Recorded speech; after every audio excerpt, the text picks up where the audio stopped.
Back to my new video. कैसे हैं आप सारे लोग?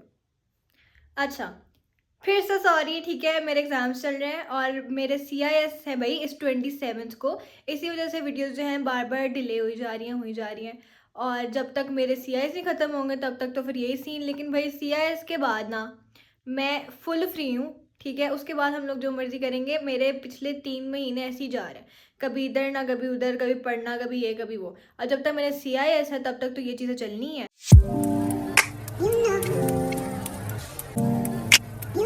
आज यार मैं सोच रही थी कि हम ना एक स्टोरी टाइम वीडियो बनाते हैं, लेकिन मुझे कोई जगह रखने के लिए नहीं मिल रही है यार। मैं तैयार हो गई हूँ लेकिन बैठने की जगह नहीं मिली जहाँ पे मैं सुकून से बैठ के अपनी स्टोरी टाइम करूँ। तब मैं वही जगह ढूंढ रही हूँ। कोई अपनी वीडियो देखिए, मैं इतनी बुरी लग रही हूँ यार। मैं सोच रही हूँ थोड़ा सा मेकअप वगैरह कर लेते हैं, ठीक है। तो मेकअप करके फिर हम लोग अपने स्टार्ट करेंगे। मेकअप वगैरह हमने कर लिया है, ठीक है। बाल वगैरह भी सेट हो गए, मेकअप वगैरह भी कर लिया। जल्दी जल्दी से हमने बस मेकअप किया है, तैयार हो गए। अब हम अपनी वीडियो स्टार्ट करते हैं। कितना अड़ी हूँ यार आज मैं। अच्छा जी, तो स्टोरी मेरी यहाँ से शुरू होती है कि मेरा हो गया था जी बहुत बड़ा एक्सीडेंट, ठीक है। उस एक्सीडेंट के बाद मैं 1 साल तक चल नहीं पाई थी। मुझे भाई स्कूल जाना बहुत बुरा लगता था, बहुत ज़्यादा। मैं थी KG क्लास में और हर दिन स्कूल जाते हुए ना मैं रोती रहती थी कि भाई मुझे स्कूल मत भेजो, आप लोगों की मेहरबानी होगी, मुझे घर बैठ के पढ़ा लो, लेकिन मैंने स्कूल नहीं जाना। और मेरी अम्मा वाज लाइक नहीं तुमने जाना है स्कूल, ये वो। मैं स्कूल के जैसे ही हम लोग स्कूल एंटर होते थे, ठीक है, मैं स्कूल के दरवाजे को पकड़ के रोने लग जाती थी, उसको खींचती थी कि मुझे अंदर नहीं जाना। पता नहीं मुझे स्कूल जाना इतना बुरा क्यों लगता था। वैसे हर बच्चे को ही ना स्कूल जाते हुए बहुत डर लगता है बचपन में, कि मामा से अलग नहीं होना, ये नहीं होना, डर लगता है ये वो। और मैं बहुत रोती थी। रोज़ रात मेरा ड्रामा शुरू होता था, ठीक है। रोज़ रात मैं अपना यूनिफॉर्म गीला कर देती थी। मैं क्या कहते हैं, कोई ना कोई बहाना। मैंने इवन वो भी देखा हुआ है कि अगर आप प्याज को अपने साथ रख के सो ना तो आपको बुखार हो जाता है, ठीक है। और मैंने वो भी ट्राई किया हुआ था कि अगर मैं प्याज को अपने बेड के साथ रखती थी और मैं सो जाती थी, ताकि मुझे सुबह उठूँगी मुझे बुखार होगा तो मेरी छुट्टी हो जाएगी। मैंने हर एक चीज़ ट्राई की हुई थी, ठीक है। एक दिन मैं बहुत ज़्यादा रो रही थी, हद से ज़्यादा। मतलब अपनी डेली रूटीन से बहुत ज़्यादा रोई जा रही थी कि मैंने कल स्कूल नहीं जाना है। मामा लाइक नहीं जाना है तुमने जाना है ये वो। तो मैंने मामा को कहा कि मुझे पता नहीं क्यों ऐसा लग रहा है कि कल अगर हम लोग स्कूल जाएंगे ना तो कुछ अच्छा नहीं होगा। मामा कहती है ऐसा कुछ नहीं होगा। बाबा कहते जी इसको छुट्टी करा लो। मामा कहती नहीं स्टडीज़ आर इम्पॉर्टेंट, ये वो जाना चाहिए इसको, इसका तो रोज़ का बहाना है, ये डांटने लगेंगे, इसका तो रोज़ का बहाना है, ये है वो है। मैंने कहा यार फिर सो जाते हैं। और सुबह उठ के ना मैं दोबारा रोने लगे। अब ना मैं लिटरल हम ना बाइक पे स्कूल जाते थे और मैं बाइक के ना आगे बैठी होती थी। तो अब ना मेरे आंखों से आंसू टपक रहे होते थे और पीछे जा रहे होते थे। बाबा को फील हो रहा होता था कि भाई ये स्कूल आने वाला है, इसने रोना शुरू कर दिया। अब वापसी पे उन्होंने जब मुझे स्कूल से लिया ना, ठीक है, तो पता नहीं मेरे दिमाग में ऐसा क्या चल रहा था कि मैंने ना चलती हुई बाइक के अंदर, मैं आगे बैठी हुई थी, ठीक है, फ्रंट पे। चलती हुई बाइक के अंदर मैंने अपना पाँव घुसा दिया टायर के अंदर। एंड आई वाज, पता नहीं मुझे उस टाइम फील भी नहीं हुआ था कुछ, ठीक है। मुझे जेन्युइन ना दर्द फील हो रही थी ना कुछ एक। अच्छा, उसके बाद ना जैसे ही टायर क्या कहते हैं रुका, ठीक है, मतलब कि ज़्ज़ की आवाज़ आने लगी, मतलब टायर रुक ही जा रहा था। अब बाबा बोले कि क्या हो रहा है। मैंने कहा पापा मेरा पाँव आ गया है टायर के अंदर। तो पापा कहते हैं कि क्या टायर के अंदर पाँव आ गया। उन्होंने फ़ौरन से बाइक रोकी और सारे लोग इकट्ठा हो गए, ठीक है। मेरा पाँव लिटरल सारे लोग आके बाइक के अंदर से खींच खींच के निकाल रहे थे कि निकल जा, और वो निकल ही नहीं रहा था। और हम सारे इतने ज़्यादा टेंस हो गए थे कि अब क्या करना है।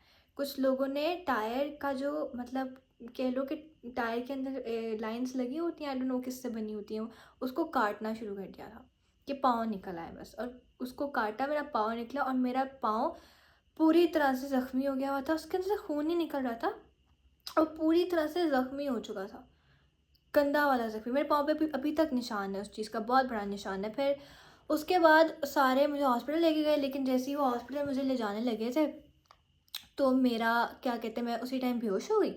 और उस टाइम मतलब मुझे होश आया था कोई 3 या 4 घंटों के बाद। लेकिन जब मैं 3 या 4 घंटों के बाद उठी, बाबा ने मुझे सारी स्टोरी वगैरह बताई। और जिस हॉस्पिटल में मुझे लेके गए थे वो हॉस्पिटल इतना कोई गंदा हॉस्पिटल था कि उस डॉक्टर कुछ आता ही नहीं था। उसने मेरे पाँव में गर्म पट्टी कर दी, पावडर लगाई, उसने गर्म पट्टी कर दी। और उसने मेरे घर वालों को ये बोला कि आपकी बेटी आज के बाद से चल नहीं पाएगी, तो इसका ख्याल रखना। और मेरे घर वाले ये सुन के और ज़्यादा परेशान हो गए कि चल नहीं पाएगी, बट यू मीन इसकी कुछ सर्जरी वगैरह कुछ तो बताओ। और डॉक्टर लाइक कि नहीं बस इसका यही इलाज है, ज़ख़म हुआ वह चल नहीं पाएगी, पाँव काटना पड़ेगा, ये होगा वो होगा। मेरे घर वाले रोने लग गए थे, लिटरल रोने लग गए थे वो। और बाबा वो लाइक कि मैंने आज के बाद कभी बाइक नहीं चलानी, ये वो। बाबा फुल रोने वाले, फुल रो रहे थे एक्चुअली वहाँ पे खड़े होकर। हम सारे रो रहे थे कि आइंदा मैं चल नहीं पाऊँगी। आफ्टर सम फ्यू डेज़ जैसे ही हम लोग डॉक्टर्स के साथ नए नए अपॉइंटमेंट्स वगैरह करते रहे थे, ठीक है, मेरा ज़ख़म ख़राब हो ही जा रहा था मेरा ज़ख़म ख़राब, और ठीक ही नहीं हो रहा था। हम लोग नए नए डॉक्टर्स के पास गए, ठीक है, चेकअप करवाने। तो एक डॉक्टर ने कहा कि इसकी सर्जरी होगी, लेकिन उससे पहले, सर्जरी से पहले आपको इसका ये जो ज़ख़म ऊपर बना हुआ है ना, इसको हटाना है, ठीक है। उसके बाद सर्जरी शुरू होगी, टांगे शांगे वगैरह लगेंगे। आपने पहले क्यों नहीं इलाज कराया? अगर आप लोग पहले इलाज करा लेते ना इसका, तो इसका ये इतना ज़्यादा सीन ना होता। और वो जो डॉक्टर था, ठीक है, उसने वो लाइक कि नहीं इसको उसको गर्म पट्टी कर दो, गर्म पट्टी करोगे ठीक हो जाएगा। गर्म पट्टी करने के ऊपर कौन सा जख्म सही होता है? तो सुनो, क्या गर्म पट्टी किस पे करते हैं? जब आपकी क्या कहते हैं हाथ में दर्द होती है, आप क्रीम लगा के उसको गर्म पट्टी कर देते हो। भाई गर्म पट्टी करने वाला कॉन्टेक्स्ट आया कहाँ से था, मुझे ये बताओ। मैं आज वो सोचती हूँ ना कि उस डॉक्टर ने, अगर इमेजिन करो कि वो वाला जो डॉक्टर था, अगर हम उसके पास बार बार जाते रहते या हमें ना पता होता, तो उसने तो मेरा पाँव काट देना था सही में, और मैं आज चलने के काबिल भी ना होती। मैं डॉक्टर्स ने जब सर्जरी वगैरह की, ठीक है, सर्जरी वगैरह हो गई, सारा पाँव का ऑपरेशन वगैरह हुआ, अच्छी तरह टांगे शांगे वगैरह लगे। ये 3 महीने बाद की बात है। उसके 3 महीने तक हम लोग ऐसे ही सफ़र करते रहे थे। उसके बाद फिर ये सीन हुआ था कि मेरी सर्जरी हो गई थी, और सर्जरी के बाद होश आना काफ़ी, मुझे एक एक दिन बाद होश आया था मेरे ख्याल से। तो घर आए हमने डॉक्टर ने कहा कि इसकी जो पट्टी है ना पाँव की, ऑपरेशन हो गया लेकिन वो रोज़ चेंज करनी पड़ेगी। और भाई वो मेरी ज़िंदगी का सबसे बुरा दिन होता था जब मेरी पट्टी चेंज हुआ करती थी। मेरे ज़ख़म के साथ मेरी पट्टी चिपक जाती थी और वो उतरती ही नहीं थी। और गर्म पानी में डाल के पाँव रखते थे हम लोग, लेकिन वो उतरती नहीं थी, और मेरा दिमाग ख़राब हो जाता था। मतलब इतनी दर्द, मैं रात को सोई हूँ, ठीक है, मेरा तकिए के साथ पाँव मतलब ऊपर रखा हुआ, मेरा तकिया उस ज़ख़म के साथ चिपक गया। मतलब इतनी दर्द होती थी मुझे, और मैं चीखें मारती थी उस टाइम कि ये क्या हो रहा है। मैं उस टाइम से 7 साल की थी, मैं केजी में थी। बहुत बुरा एक्सपीरियंस था भाई वो मेरे लिए। आहिस्ता आहिस्ता फिर मतलब जैसे ही डॉक्टर आता था पट्टी चेंज करने, तो मैं ठीक है, मैंने नहीं करना पट्टी चेंज, मैं रोने लग जाती थी और मैं डॉक्टर को मारने लग जाती थी। मेरा मतलब कि मुझे इतना होता था कि पीछे रहो, मेरे से पीछे रहो, मुझे नहीं करना पट्टी चेंज, मेरी पट्टी चेंज ना करो, ये वो। और सारे मतलब इतने सारे टेंस वगैरह हो गए थे कि भाई अब करना क्या, ना ये पट्टी चेंज करने दे रही है ना कुछ करने दे रही है। बहुत ही हैक्टिक सिचुएशन होती थी उस टाइम मेरे लिए। आहिस्ता आहिस्ता इसी तरह चलता रहा। गर्म पानी में पाँव वगैरह रखा, ये वो सारा कुछ किया। Things start getting better day by day. फिर एक टाइम आया जब मेरी पट्टी उतर गई थी, लेकिन सिर्फ ज़ख़म रह गया था, और ज़ख़म अंदर से इतना इतना बड़ा होता था।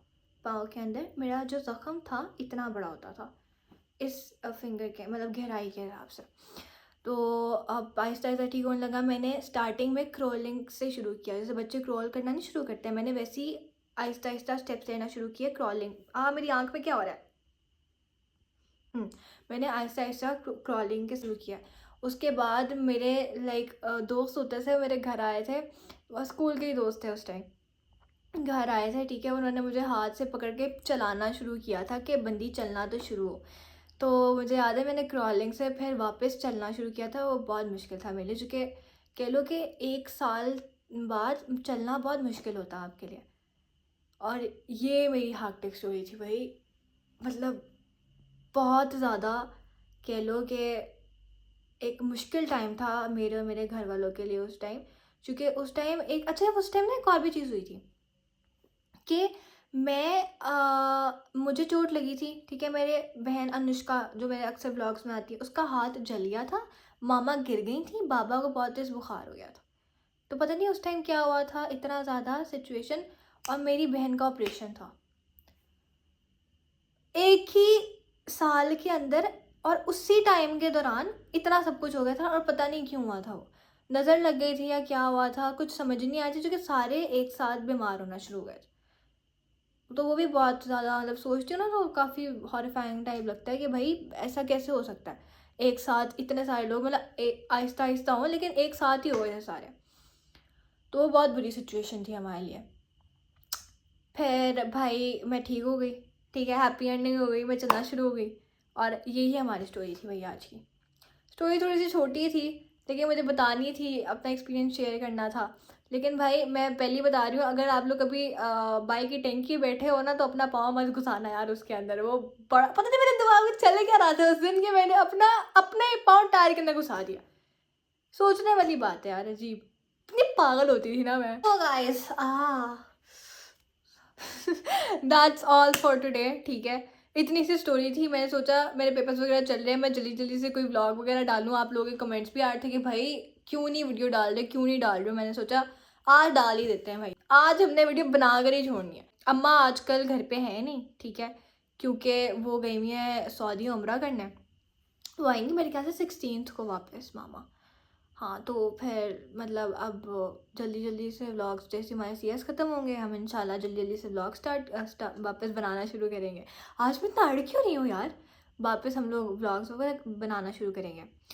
तो guys that's all for today, मिलते हैं आपसे नेक्स्ट वीडियो के लिए। तब तक के लिए अल्लाह हाफिज़ guys, take care, bye bye.